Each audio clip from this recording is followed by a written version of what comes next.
तो गाइस कैसे हैं आप सब लोग। गॉड स्लेयर के एपिसोड 05 के साथ हाजिर हो। अगर आप मेरे चैनल पर नए हैं और अभी तक चैनल को सब्सक्राइब नहीं किया हुआ तो जल्दी से चैनल को सब्सक्राइब कर दे, वीडियो को लाइक और शेयर कर दे, शुक्रिया। लास्ट एपिसोड के एंड पे लीरू हमारे लूली से पूछती है, अब बताओ कि तुम्हारा अगला प्लान क्या है, अब तुम आगे कहाँ पर जाने वाले हो। फिर उसकी बात सुनने के बाद थोड़ी देर के लिए खामोश हो जाता है और वो सोच रहा होता है कि अब आगे उसे क्या करना है। साथ ही उसे अंकल ली की याद आती है। ये और अंकल ली ये दोनों एक दूसरे के साथ काफी लंबे अरसे से थे, तो वो दोनों एक दूसरे को अच्छी तरह से जानते थे। लूली और अंकल ली दोनों एक साथ थे, तो लूली और अंकल ली एक साथ बैठे होते हैं। अंकल ली उसे कहते हैं, अगर ये डिजास्टर नहीं होता तो फिर बताओ कि हम दोनों किस तरह यहाँ पर रह रहे होते। तो लूली उसे कहता है, अंकल शैन आपको इस तरह बात नहीं करनी चाहिए, क्योंकि अगर आप जब भी इस तरह की बात करते हैं तो आप उदास हो जाते हैं अपनी बीवी और अपने बच्चों के बारे में सोचकर। अंकल ली उसे कहते हैं, मुझे भी एक अच्छी जिंदगी गुजारने का पूरा हक है, तो अब मैं क्या अपनी बेटी और अपनी बीवी के बारे में सोच भी नहीं सकता। तुम्हें बताया था कि मेरी बेटी बहुत ज्यादा बीमार है और उसकी हालत खराब होती जा रही है, तो ये तबाही नहीं होती तो इस तबाही के ना होने की वजह से मैं अपनी बेटी को किसी अच्छे डॉक्टर के पास लेकर जाता और जाकर उसका इलाज करवाता। लेकिन अब इस दुनिया में कोई डॉक्टर बचा ही नहीं है और किसी का इलाज करने के बारे में तो सोचना भी मत, क्योंकि डॉक्टर मिलना ही बहुत ज्यादा मुश्किल है और ऊपर से मेडिसिन तो बिल्कुल ही खत्म हो चुकी है या फिर एक्सपायर हो चुकी है। मेरे पास सिर्फ मेरी एक बेटी तो है, मैं 30 साल से ज्यादा उम्र का हो चुका हूँ। मैं अपनी बेटी से बहुत ज्यादा प्यार करता हूँ, लेकिन क्या करूँ वो बीमार है और मैं इसका इलाज भी नहीं करवा पा रहा। मैं एक अच्छा फादर नहीं बन सका मेरी बेटी के पैदा होने के बाद, क्योंकि मैं उसे इस दुनिया में लेकर आया हूँ। मैं उसे एक अच्छी जिंदगी नहीं दे पाया, मैं एक अच्छा बाप नहीं बन पाया। आज यहाँ पर मेरे पास भी अवेकनेस वाली पावर होती। मैंने सुना है कि जिनके पास अवेकनेस वाली पावर होती है उनकी जिंदगी हम लोगों से काफी ज्यादा बेहतर है। पुली उनसे कहता, अंकल मैंने आपको कहा ना कि इस तरह की बातें मत करें, पास्ट को याद मत करें। उसे कहते हैं, अच्छा अच्छा ठीक है, मैं और ज्यादा तुमसे बात नहीं करता, मैं पास्ट मेमोरीज की बात नहीं करूंगा। यहाँ पर अंकल ली उसे कहती है, जाउलू अगर मैं कभी तुम्हारी आंखों के सामने मर जाता हूँ, यानी कि मैं तुम्हारे साथ मर जाता हूँ, मैं तुम्हारे साथ नहीं रहता, तो वो यहाँ पर उसे कोई कहते हैं कि मेरा ये काम कर देना। सीन यहीं से प्रेजेंट में आ जाता है।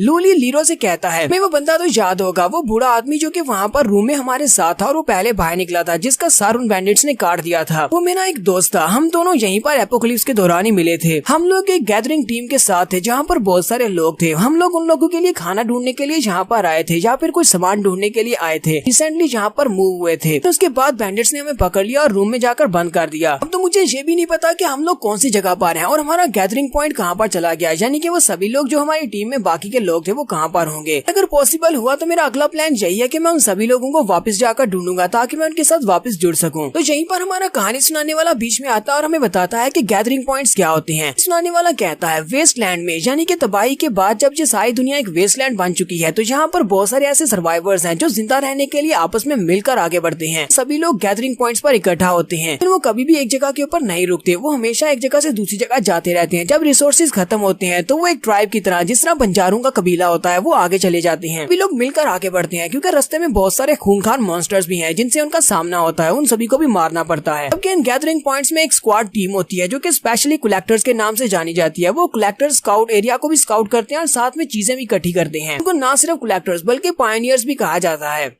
तो लीरो हमारे इस लूली की बात सुनने के बाद बहुत ज्यादा एक्साइटेड हो जाती है और उसे कहती है, मुझे ये बताओ ये गैदरिंग एरिया क्या होता है, गैदरिंग पॉइंट्स कहाँ पर है, मुझे भी बताओ, क्या वहाँ पर बहुत सारे लोग हैं, वहाँ पर खाने के लिए खाना भी है, क्या तुम लोग अपने इन गैदरिंग एरिया में बाहर के लोगों को भी एक्सेप्ट करते हो, जैसे कि अगर मैं वहाँ पर जाना चाहूँ, मैं और जाओटाओ, तो क्या तुम लोग हमें भी एक्सेप्ट करोगे और हमें खाना दोगे। तुम लोग हमसे कोई भी काम करवा सकते हो, हम लोग सभी काम करेंगे, बस हमें गैदरिंग पॉइंट्स में ज्वाइन करवा दो। लूली से कहता है, अच्छा अच्छा ठीक है, मैं तुम्हें अपने साथ वहाँ पर ले चलूंगा। जिस गैदरिंग एरिया से मैं आया हूँ वहाँ पर 200 से भी ज्यादा लोग थे और उनके पास कुछ कारें भी थी और खाने का तो वहाँ पर काफी सारा सामान है। मुझे लगता है कि अगर हम लोग वहाँ पर जाकर उनसे रिक्वेस्ट करेंगे तो वो तुम दोनों को वहाँ पर रहने की इजाजत दे देंगे। हीरो बहुत ज्यादा खुश हो जाती है और उसे गले से लगा लेती है, जबकि हमारा लूली बहुत ज्यादा शर्मा रहा होता है, शायद पहली बार उसने किसी लड़की को गले से लगाया है। हीरो रोना शुरू कर देती है और कहती है, तो बहुत ही अच्छा हो गया, लगता है कि अब हम दोनों बच जाएंगे। वो भागती हुई जाओटाओ के पास जाती है और उसे कहती है, जाओटाओ अब हम दोनों जिंदा रहेंगी, हम दोनों एक गैदरिंग पॉइंट पर जा रही है जहाँ पर हमें रोजाना खाना खाने को मिलेगा, हम लोग वहाँ पर जाकर तुम्हारे बेबी का भी ख्याल रख सकते हैं। तो लूली अभी यहीं पर बैठा होता है कि उसी वक्त उसे महसूस होता है कि कोई ब्लड ड्रिंकिंग बीस्ट यहाँ पर आ रहा है। लीरू उसे कहती है, वारियर लू अब तुम्हें क्या हुआ, तुम इतने ज्यादा चौंक क्यों रहे हो। वो उसे कहता है, मुझे लगता है कि यहाँ पर कोई ब्लड ड्रिंकिंग बीस्ट आ रहा है, हमें जल्दी से जल्दी यहाँ से निकलना होगा। तो ये तीनों यहाँ से आगे की तरफ चलना स्टार्ट करते हैं। लीरू उसे कहती है, ये ब्लड ड्रिंकिंग बीस्ट क्या होते हैं, हमने कभी इनके बारे में क्यों नहीं सुना। लूली उसे कहता है, क्या वाकई में तुमने ब्लड ड्रिंकिंग बीस्ट के बारे में नहीं सुना, चलो ठीक है मैं तुम्हें बताता हूँ। दुनिया की तबाही के बाद यहाँ पर आधी ह्यूमैनिटी मर चुकी है। बहुत सारे इंसान मर गए, जबकि उनमें से बहुत सारे इंसान ऐसे थे जो कि मॉन्स्टर्स में चेंज हो गए। जितने भी एनिमल्स थे वो सारे के सारे मॉन्स्टर्स बन गए और वो मॉन्स्टर्स बनने के बाद पहले से ज्यादा खूंखार हो गए हैं। बहुत सारे मॉन्स्टर्स ऐसे हैं जो कि अच्छे भी हैं, लेकिन उनमें से कुछ मॉन्स्टर्स ऐसे हैं जो कि बहुत ज्यादा खूनखार हैं और उनके लिए सिर्फ इंसान ही खाने के तौर पर है। वो इंसानों का खून पीना चाहते हैं। इंसान का फ्रेश ब्लड बहुत ज्यादा अच्छा लगता है, इसी वजह से उन्हें ब्लड ड्रिंकिंग बीस्ट कहा जाता है। वो जहाँ पर भी इंसानों को देखते हैं वो उनके ऊपर अटैक कर देते हैं, इसी वजह से उन्हें ब्लड ड्रिंकिंग मॉन्स्टर्स या बीस्ट कहा जाता है। ऐसा कि उस बॉस के पास हमने 3 हाइनास को देखा था, उसके पास जो डॉग्स थे वो भी म्यूटेंट बीस्ट थे, वो सारे के सारे ब्लड ड्रिंकिंग बीस्ट थे। क्या तुमने देखा नहीं वो किस तरह हमारे पर अटैक कर रहे थे? वो हमें मारकर हमारा खून पीना चाहते थे। जैसे कलेक्टर्स के लिए इस तरह के मॉन्स्टर्स का सामना करना ये तो रोजाना की बात है। लीरू से कहती है, लेकिन मैं तो बैंडिट्स के पास बंद थी, इसी वजह से मुझे बाहर की दुनिया के बारे में कुछ भी नहीं पता। लीरू से कहती है, लेकिन अब हम लोग किस तरफ जा रहे हैं? तुमने तो कहा कि जहाँ पर ब्लड ड्रिंकिंग बीस्ट है। लूली से कहता है, मैंने एक छुपने के लिए जगह ढूंढी है, हम लोग छुपने के लिए जा रहे हैं, चलो जल्दी से मेरे पीछे आ जाओ। हम लोग वहाँ पर जाकर छुपते हैं। सामने कुछ मलबा पड़ा होता है, कोई बिल्डिंग गिरी होती है तो उसका मलबा वहाँ पर गिरा पड़ा होता है। लूली उनके लिए जाकर एक बड़ा सा पत्थर हटाता है और उनसे कहता है, चलो जल्दी से इसके नीचे घुस जाओ, हम लोग जहाँ पर छुपने वाले हैं। ये तीनों जल्दी से उस मलबे के नीचे छुप जाते हैं तो वहाँ पर सिर्फ बड़े बड़े पत्थर ही होते हैं जो कि किसी इमारत के गिरे होते हैं। वो लोग ऊपर से अपने ऊपर एक पत्थर से अपने आप को कवर कर लेते हैं और उसके अंदर बैठ जाते हैं। तो लीना लूली से कहती है, क्या यहाँ पर छुपने से हमें कोई फायदा होने वाला है? लूली उसे कहता है, हाँ मुझे फायदा होता है, हमेशा फायदा होता है। कभी कभी मैं कलेक्शन के लिए बाहर निकलता हूँ तो इस तरह के बीस्ट के साथ मेरा सामना होता है। जब मुझे लगता है कि मैं उनका मुकाबला नहीं कर सकता तब मैं छुप जाता हूँ। इसी तरह की सिचुएशन में बार से मैं बाहर निकल पाया हूँ। हमारा सामना ब्लड ड्रिंकिंग बीस्ट के साथ होता है तो हमारे पास 2 ही ऑप्शन होते हैं, या तो हमें छुपना होता है या फिर हमें भागना होता है। जब ये मॉन्स्टर्स वहाँ पर पड़ी हुई डेड बॉडीज को खा लेते हैं तो उसके बाद उनका पेट भर जाता है और वो लोग चले जाते हैं और उसके बाद हम लोग निकल कर आगे बढ़ सकते हैं। कहीं पर हमारे लूली को अपने अंकल ली की बात याद आती है। वो दोनों एक रात बैठे होते हैं। लूली अपने अंकल ली से कहता है, अंकल ली मुझे ये बताओ कि अगर मुझे छुपने के लिए कोई जगह ना मिले तो फिर मैं क्या करूंगा? और हमारे पीछे काफी सारे ब्लड ड्रिंकिंग मॉन्स्टर्स लगे हों। अंकल ली से कहते हैं, तुमने कहानी तो सुनी होगी, 2 दोस्त जंगल में गए और उनके पीछे एक बियर लग गया। मुझे ये बताओ कि अगर 2 दोस्त जंगल में जाए उनके पीछे एक बड़ा सा रीछ लग जाए तो वो दोनों को क्या करना चाहिए? यहाँ पर तुम ऐसा तो नहीं कर सकते कि अपनी सांस बांध करके वहाँ पर लेट जाओ क्योंकि ये मॉन्स्टर्स हैं जो तुम्हें खा जाएंगे। सादा सादा ऑप्शन ये है कि तुम्हें भागना होगा। तुम वाला जवाब तो कोई भी दे सकता है लेकिन ये वाला जवाब नहीं है, ये जवाब इनकम्प्लीट है। तुम्हें भागना है लेकिन तुम्हें उस रीछ से ज्यादा तेज नहीं भागना बल्कि तुम्हें अपने दूसरे वाले दोस्त से ज्यादा तेज भागना है कि वो रीछ तुम्हारे दोस्त को पकड़कर खाने में मसरूफ हो जाए और तुम वहाँ से भाग जाओ। इस तरह तुम अपने दोस्त को सैक्रिफाइस करके अपनी जान बचा सकते हो। लूली अंकल ली से कहता है, अगर हम दोनों वहाँ पर होंगे तो फिर आपका क्या होगा? अंकल ली से कहते हैं, ज्यादा परेशान होने की जरूरत नहीं है, अगर हमारे सामने इस तरह की सिचुएशन आती है तो ज्यादा तेज भाग नहीं पाऊंगा, मैं खुद ही तुम्हें मौका दे दूंगा वहाँ से भागने का। लूली लीरो से कहता है, हम सभी कलेक्टर्स एक साथ मिलकर आगे बढ़ते हैं, हम लोग हमेशा 2 के ग्रुप्स में जाते हैं यहाँ फिर ज्यादा लोगों के ग्रुप होता है। फिर इस तरह की सिचुएशन कभी आती है कि हम लोग छुप नहीं सकते और हमारे सामने कोई मॉन्स्टर आ जाता है तो हम लोग अपने में से एक को सैक्रिफाइस कर देते हैं और बाकी के सभी लोग बचकर वहाँ से भाग जाते हैं। बाकी के सभी लोगों के मरने से तो किसी एक को सैक्रिफाइस कर देना ज्यादा बेहतर रहता है। वहीं पर अंकल ली ने लूली से ये भी कहा था कि उसकी फैमिली का ध्यान रखना, अगर मुझे कुछ हो जाता है तो तुम मेरी फैमिली को ढूंढना, मेरी बेटी और मेरी बीवी का ध्यान रखना। लूली अपने साथ लीरू और साथ में जाओटाओ की तरफ देखता और कहता है, अंकल ली ने मुझे ये बात सिखाई थी कि अगर हम मॉन्स्टर्स का सामना करते हैं हमारे पास छुपने की जगह नहीं होती तो अपने ऊपर जो बोझ होता है उसको उतार दो, जो भी तुम में से ज्यादा कमजोर हो उसको सैक्रिफाइस कर दो। तो मेरे पास इस वक्त ये दोनों मेरे ऊपर बोझ है। ये लोग अभी यहीं पर छुपे उठेंगे, थोड़ी देर के बाद उन्हें वहाँ से आवाज आना स्टार्ट होती है कि वो ब्लड ड्रिंकिंग मॉन्स्टर उनके काफी ज्यादा करीब पहुंच जाता है। लूली उन दोनों से कहता है, खामोश हो जाओ, जरा भी आवाज नहीं निकलनी चाहिए, वो मॉन्स्टर हमारे काफी करीब है। इसी वक्त उसे सामने एक बिल्डिंग के टूटने की आवाज आती है क्योंकि उनके सामने जो मॉन्स्टर होता है वो साइज में बहुत ज्यादा बड़ा होता है और वो हॉइंग हॉइंग कर रहा होता है, यानी कि वो एक बड़ा सा पिग मॉन्स्टर होता है जो कि अब म्यूटेंट होने के बाद साइज में काफी बड़ा हो गया है। हीरो जैसे उस मॉन्स्टर की तरफ देखती है तो वो बहुत ज्यादा घबरा जाती है कि इसका साइज इतना बड़ा कैसे हो सकता है। एक बहुत बड़ा पिग मॉन्स्टर है और इसका साइज तो एक बिल्डिंग से भी ज्यादा बड़ा है। तो पिग मॉन्स्टर भी सूंघते हुए हॉइंग हॉइंग करते हुए सिर्फ इन्हीं की तरफ ही आगे बढ़ रहा होता है कि उसे सामने से इंसानों के ब्लड की खुशबू आ रही होती है। लूली उन दोनों को फिर से इशारा करते हुए कहता है, तुम दोनों जरा भी आवाज मत निकालना, बिल्कुल खामोश रहो, हो सके तो अपनी सांस भी रोक लो ताकि उसे कुछ भी महसूस ना हो कि हम लोग जहाँ पर छुपे हुए हैं। लूली कहता है, उस बड़े से पिग मॉन्स्टर की साउंड तो बहुत ज्यादा करीब आती जा रही है, लगता है कि वो मेरे बहुत ज्यादा करीब है। पिग मॉन्स्टर काफी ज्यादा गंदा भी है, इसके नाक से पानी बह रहा है, वो भी गंदे से वाला। वो वहाँ पर आता है और सूंघना स्टार्ट करता है। वो पत्थरों के पास आकर खड़ा हो जाता है और उसे पता चल जाता है कि यहाँ पत्थरों के पीछे फ्रेश मीट है। सिर्फ ये मॉन्स्टर इतना ही गंदा नहीं है कि इसके नाक से पानी बह रहा है, बल्कि इसकी गर्दन के नीचे लेकर नीचे वाली साइड के ऊपर पता नहीं ये अंडे हैं और इनके अंदर कोई बहुत ही बुरे से गंदे से कीड़े भी हैं जो कि विगल विगल कर रहे होते हैं। लूली जैसे उन कीड़ों की तरफ देखता है वो बहुत ज्यादा हैरान हो जाता है कितने गंदे से कीड़े हैं और इनका तो मुंह भी बना हुआ है। सभी को देखकर लूली बेचारे को उल्टी आने लगती है। वो जल्दी जल्दी से नीचे बैठ जाता है। लूली कहता है मुझे डरने की क्या जरूरत है, मेरे सिस्टम ने बताया था कि आज मैं बहुत ज्यादा लकी हूँ। लकी होने का मतलब यह है कि आज मैं नहीं मार सकता। ये मॉन्स्टर कितना ही बड़ा क्यों ना हो, ये मुझे नहीं मार पाएगा। लूली कहता है अगर मैं अपने सिस्टम से अपनी किस्मत को देख सकता हूँ तो क्या मैं बाकियों की किस्मत को भी देख सकता हूँ, तो क्यों ना इन दोनों की किस्मत के बारे में भी देखा जाए। लूली कहता है चलो ठीक है, फिर इन दोनों की किस्मत को भी देखते हैं। लूली उन दोनों की तरफ देखता है, सिस्टम को एक्टिवेट करके कहता है मुझे बताओ कि इन दोनों की किस्मत कैसी है। तो जैसे ही वो पहले लीरू की तरफ देखता है तो लिखा जाता है वेरी अनलकी। साथ ही वो जाओटाओ की तरफ देखता है तो उसके बारे में भी लिखा जाता है वेरी अनलकी। इसका मतलब ये है कि ये दोनों इतनी ज्यादा अनलकी है कि ये दोनों यहाँ पर मरने वाली है, लेकिन हमारा लूली जैसे तैसे यहाँ से बच जाएगा। उसी वक्त वो मॉन्स्टर भी उन दोनों को स्मेल कर लेता है और वो अपनी बड़ी सी नाक के साथ वहाँ से पत्थरों को हटाता है और नीचे से वो दोनों निकल आती हैं और वो वहाँ पर जबरदस्त चीख मारती हैं। कि क्या होने वाला है ये हमें नेक्स्ट एपिसोड में पता चलेगा। क्या ये दोनों यहाँ पर वाकई में मर जाएंगे और लूली सिर्फ बच पाएगा। एपिसोड की एक्सप्लेनेशन अच्छी लगी हो तो कमेंट करके जरूर बताइएगा। चैनल को सब्सक्राइब कर दे, वीडियो को लाइक और शेयर कर दे। शुक्रिया।